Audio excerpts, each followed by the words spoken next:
कहते 18 साल से कम उम्र का बच्चा गैर मुस्लिम अपनी मर्जी से भी इस्लाम कबूल नहीं कर सकता। वो अपनी मर्जी से सियासी तंजीमों में जा सकता है, उनके जलसों में जा सकता है, लेकिन खुदा का नाम नहीं ले सकता। क्या इस्लाम इतना तन्हा हो गया है?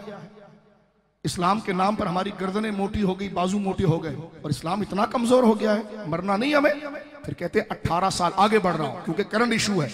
कहते 18 साल का अगर कोई गैर मुस्लिम अपनी मर्जी से इस्लाम लाना भी चाहे, तवज्जो, लाना भी चाहे, तो कहते फिर भी वो नानी लाएगा नहीं, वो जाएगा एक मजिस्ट्रेट के पास और उससे कहेगा हजरत मैं इस्लाम लाना चाहता हूं, तो मान लो। कहते फिर भी नहीं। उससे पूछा जाएगा तू किस मजहब में था पहले, गौर करना बड़ी तवज्जो के साथ, बड़े सादे। वो कहेगा या तो मैं हिंदू था या सिख था या गैर मुस्लिम जो भी था। कहेंगे अच्छा तो तू इस्लाम ला रहा है? कहेगा अपनी मर्जी से ला रहा हूं। कहते रुको, वो जिस मजहब का होगा ना, उस मजहब के उसके गुरु को बुलाया जाएगा और उसके हवाले उसको कहेंगे कि 3 महीना इसको समझाओ कि ये क्यों इस्लाम ला रहा है। ये आप समझ रहे हैं क्या कानून है, क्या हो रहा है? यानी बताते हुए मुझे ताज्जुब हो रहा है, ये क्या हो रहा है, ये ऐसा होता है। वो अपनी मर्जी से ला रहा है, यानी एक हिंदू अपनी मर्जी से इस्लाम ला रहा है, तो उसको पंडित के हवाले कर देंगे, कहने के 3 महीने तक इसको समझाओ।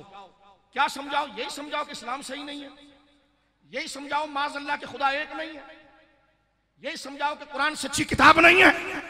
तवज्जो है, कोई गलत बात कर रहा हूं, मीडिया भरा पड़ा है इससे, कोई ऐसी बात नहीं कर रहा जो कानून के खिलाफ हो। सारे मीडिया, सोशल मीडिया पर यही बहसें चल रही हैं, चल रही कि नहीं चल रही? कहते हैं 3 महीने तक जो मुसलमान हुआ है ना बच्चा, उसको उसके मजहब का बंदा इस्लाम के खिलाफ उसको ट्रीट करेगा। नहीं आप गलत समझ गए, हमारा ही धर्म सही था।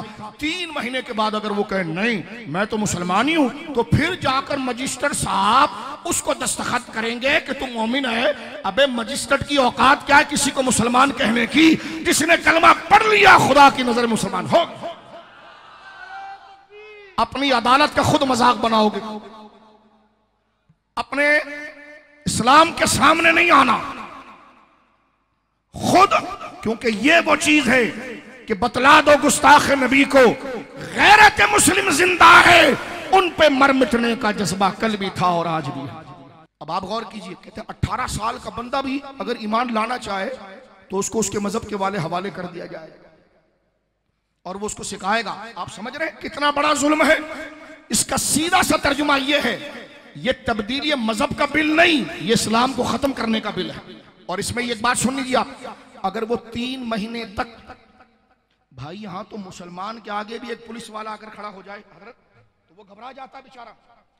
तो एक बंदा जो अपनी मर्जी से इस्लाम लाया उसको 3 महीने तक अलग रखेंगे, समझाएंगे, तो उसका कौन जिम्मेदार है? कि और सुनिए, ईमान तो एक ऐसी है कि अगर किसी के दिल में ईमान का नूर बुजुर्गों अभी जागा और वो किसी के पास पहुंचा, मुसलमान के पास, हमारे बुजुर्ग लिखते हैं कि अगर कोई मुसलमान घोड़े पर सवार हो, समझ रहे, घोड़े पर जा रहा हो, एक गैर मुस्लिम आ जाए, उस मुसलमान पर फर्ज है कि बैठे बैठे ही पढ़ाए।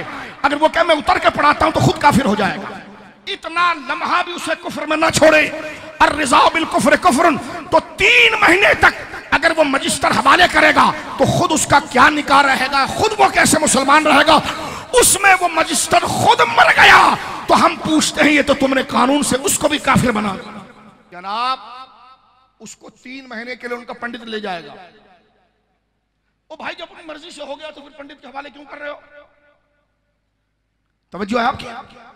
वो उसको समझाएगा, वो ये समझाएगा कि तूने अच्छा काम किया, वो यही समझाएगा ना कि तूने गलत काम किया माज़अल्लाह। वो कहेगा ला इलाहा इल्लल्लाह, वो क्या कहेगा? कैसे सही पढ़ रहा है गलत पढ़ रहा है माज़अल्लाह, वो उल्टा सिखाएगा। तो ये बोझ इस गुनाह का कौन कंधे पर उठाएगा? आप समझ रहे? मेरे बड़े भाइयों में हाथ जोड़कर कहता हूं गवर्नमेंट को, ये पाकिस्तान पर कितना बड़ा जुल्म करने जा रहे हो।